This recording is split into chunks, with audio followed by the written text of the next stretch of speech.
नमस्कार दोस्तों, मैं शिवनाथ बिहारी आप सभी का एक बार फिर से स्वागत करता हूं आपके अपने ही चैनल पर एक नए वीडियो में। दोस्तों, आपने शोले फिल्म का ये डायलॉग तो जरूर सुना होगा, अब तेरा क्या होगा रे कालिया। यहां दोस्तों, जब से कांग्रेस के युवराज श्रीमान राहुल गांधी जी की संसद सदस्यता रद्द हुई है, तब से देश में तरह तरह की चर्चाएं हैं। सत्ता पक्ष और विपक्ष में आरोप और प्रत्यारोप जारी है। विपक्ष का रवैया देखकर कभी लोगों के मन में कई तरह के सवाल आ रहे हैं। कुछ लोग के मन में यह भी सवाल है कि क्या राहुल गांधी की सदस्यता जो है वो फिर से बहाल हो सकती है या नहीं। दोस्तों, जैसा कि मैंने अपने पिछले कई वीडियो में बताया है कि राजनीति मेरा सबसे कम पसंदीदा विषयों में से एक है, इसलिए आप सभी से प्रार्थना है कृपया इस वीडियो को राजनीतिक एंगल से नहीं देखेंगे। इस वीडियो को बनाने का मेरा एकमात्र मकसद है कि मैं उस कानून की सही व्याख्या कर सकूं आपके सामने, जिसके तहत श्रीमान राहुल गांधी जी की सदस्यता रद्द हुई है। दोस्तों, आप सभी को पता है राहुल गांधी जी पहले अमेठी से सांसद हुआ करते थे, जो कि कांग्रेस और उनके स्वर्गीय पिताजी की विरासत वाली सीट थी। श्रीमान राहुल गांधी जी वर्ष 2004, 2009 और 2014 इन तीनों अवधि में लगातार 3 बार अमेठी से सांसद रहे हैं। दोस्तों, इससे पहले राजमाता सोनिया गांधी जी भी यहां से सांसद रह चुकी हैं और भूतपूर्व प्रधानमंत्री राजीव गांधी जी और संजय गांधी ने भी इस सीट की शोभा बढ़ाई है। दोस्तों, लोकसभा की अमेठी सीट जो है वो कांग्रेस की हमेशा से खानदानी सीट रही है। वर्ष 1967 जब यह सीट बनी थी, उस समय से लेकर के अब तक यहां पर 16 बार संसद के चुनाव हो सके हैं और इन 16 पारियों में 13 बार बाजी कांग्रेस के हाथ लगी है, 2 बार बीजेपी ने इस सीट पर कब्जा जमाया है और 1 बार बीएलडी नामक पार्टी को भी इस पर विजय पताका फहराने का मौका मिला था। इस समय स्मृति ईरानी यहां से सांसद हैं। आपको पता ही होगा कि वर्ष 2019 में ही उन्होंने श्रीमान राहुल गांधी जी से उनकी ये पुश्तैनी सीट छीन ली थी। शायद दोस्तों, राहुल गांधी जी और कांग्रेस को भी इस बात का पहले से ही अंदाजा हो गया था कि शायद इस बार मोदी लहर में हम अपनी अमेठी की सीट को नहीं बचा सके और इसी कारण से श्रीमान राहुल गांधी जी ने अमेठी के साथ ही केरल के मुस्लिम बहुल क्षेत्र वायनाड से भी अपना नामांकन भरा था। यह सीट भी कांग्रेस की परंपरागत सीट मानी जाती थी और कांग्रेस को यकीन था कि अगर अमेठी ने धोखा भी दिया तो वायनाड हमें जरूर संसद तक पहुंचाएगा। और दोस्तों, यही हुआ भी। अमेठी की जनता ने भले ही युवराज को ठुकरा दिया हो, लेकिन वायनाड ने राहुल गांधी जी को एक बार फिर से संसद पहुंचा ही दिया। दोस्तों, जब से वर्ष 2014 में बीजेपी सत्ता में आई है, कुछ लोगों का मानना है कि उन्होंने देश में कांग्रेस मुक्त अभियान चला रखा है और ये मोदी लहर का ही नतीजा है कि विपक्ष के एक एक कर नेता किनारे लगते चले गए। दोस्तों, इस लहर में कांग्रेस ने अपने संसद वाली सीट सब तो गंवाई ही, कई विधानसभा चुनाव में भी उसे करारी हार का मुंह देखना पड़ा। फिलहाल दोस्तों, किसी तरह से माननीय सोनिया गांधी जी और श्रीमान राहुल गांधी जी अपनी इज्जत बचाते आ रहे थे, अपनी सदस्यता को बरकरार रखे हुए थे, संसद सीट को बरकरार रख करके। लेकिन इस बार सूरत की अदालत ने राहुल गांधी को संसद से ही बाहर कर दिया है। दोस्तों, जब से माननीय राहुल गांधी जी की संसद सदस्यता रद्द हुई है, देश में तरह तरह की चर्चाएं हैं। जैसा कि मैंने पहले बताया कि विपक्ष और पक्ष दोनों एक दूसरे पर आरोप और प्रत्यारोप लगा रहे हैं। विपक्ष का कहना है कि मोदी जी अपने एक एक प्रतिद्वंदी को किनारे करते जा रहे हैं। श्रीमान राहुल गांधी जी ने संसद में अडानी और मोदी जी के संबंध की जो व्याख्या की थी, इससे मोदी जी शायद तिलमिला गए हैं और उन्होंने बदले की भावना के तहत ये कार्रवाई की है। दोस्तों, कुछ लोगों के मन में यह भी सवाल है कि अगर ऊपरी अदालत राहुल गांधी जी के सजा वाले फैसले को निरस्त कर देती है तो क्या उनकी संसद सदस्यता फिर से बहाल हो सकती है? क्योंकि अगर ऐसा नहीं हुआ तो वर्ष 2034 से पहले तो राहुल गांधी जी चुनाव नहीं लड़ पाएंगे। कहां कांग्रेस पार्टी वर्ष 2024 में उन्हें पीएम के रूप में देख रहे थे और कहां अब वो एमपी भी नहीं रहे।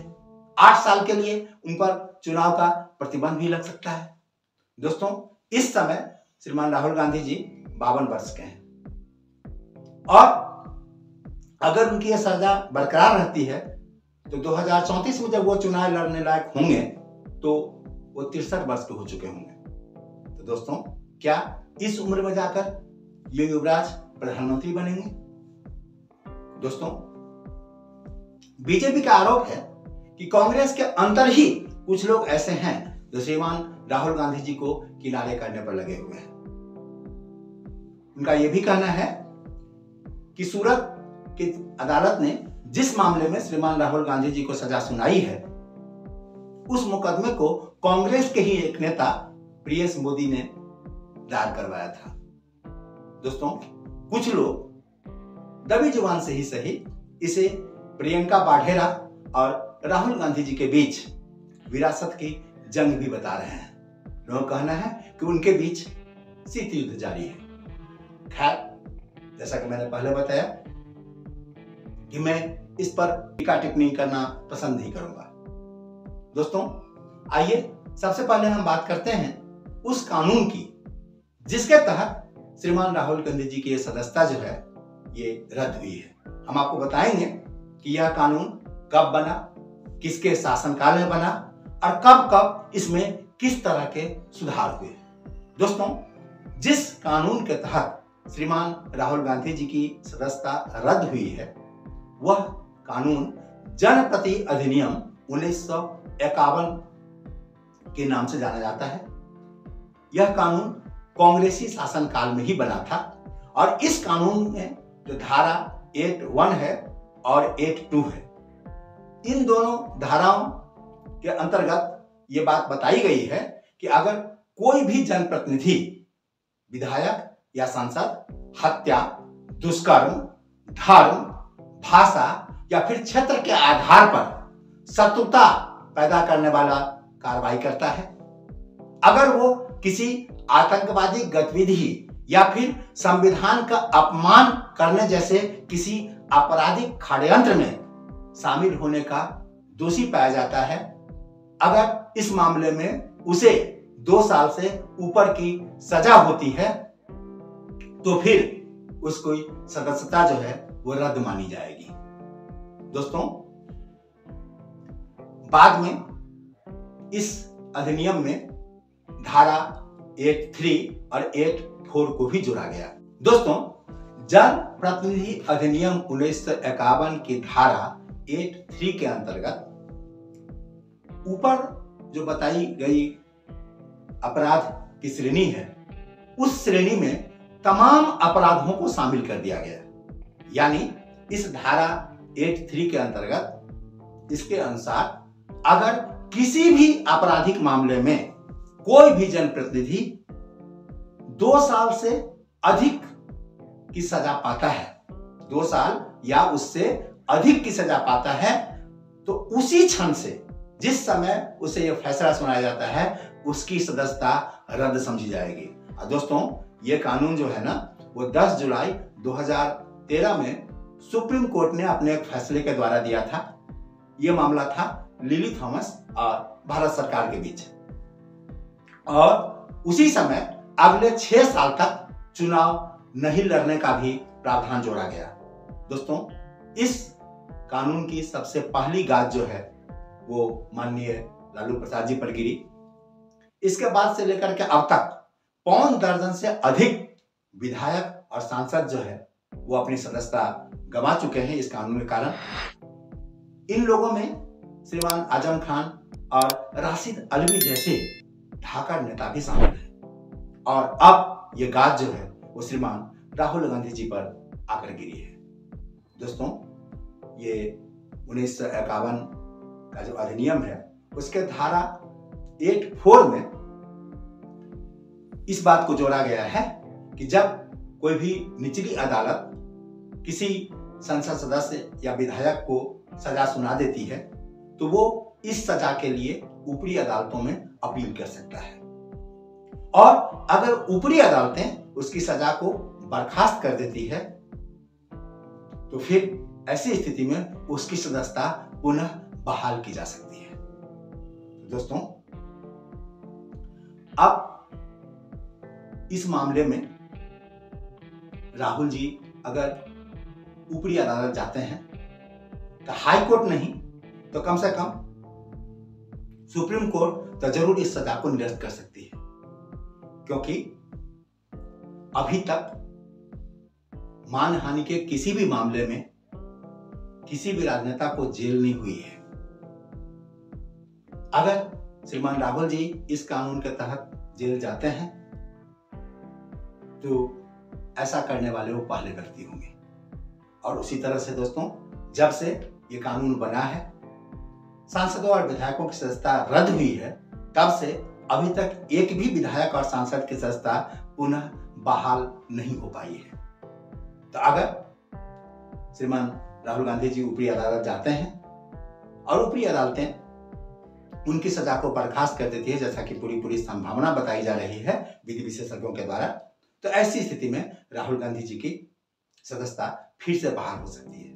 यानी दोनों ही स्थितियों में, चाहे उनकी सदस्यता बरकरार रहे या फिर चली जाए, यह अनोखा रिकॉर्ड, अनचाहा रिकॉर्ड श्रीमान राहुल गांधी जी के ही नाम होगा।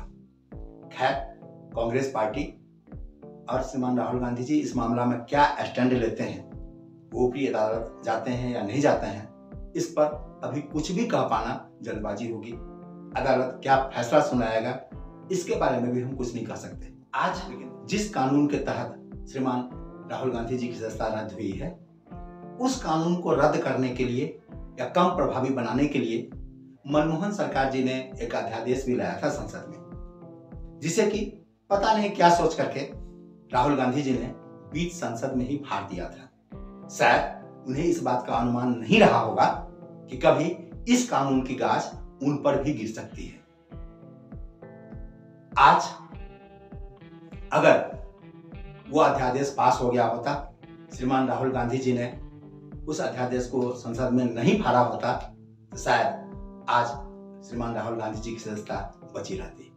दोस्तों, खैर जो भी हो, मेरा निजी मत है कि देश में मजबूत विपक्ष का होना बहुत जरूरी है। लेकिन आज जो स्थिति है, देश में कहीं विपक्ष नजर ही नहीं आ रहा। वो इतने टुकड़े टुकड़े में बटा हुआ है कि उसका रहना न रहना दोनों बराबर है। जैसा कि खबरें आ रही है कि इस एक बड़े मुद्दे को लेकर के सारा विपक्ष एकजुट होने जा रहा है। ईडी वगैरह के खिलाफ, सीबीआई के खिलाफ भी सुप्रीम कोर्ट में याचिकाएं लग चुकी है।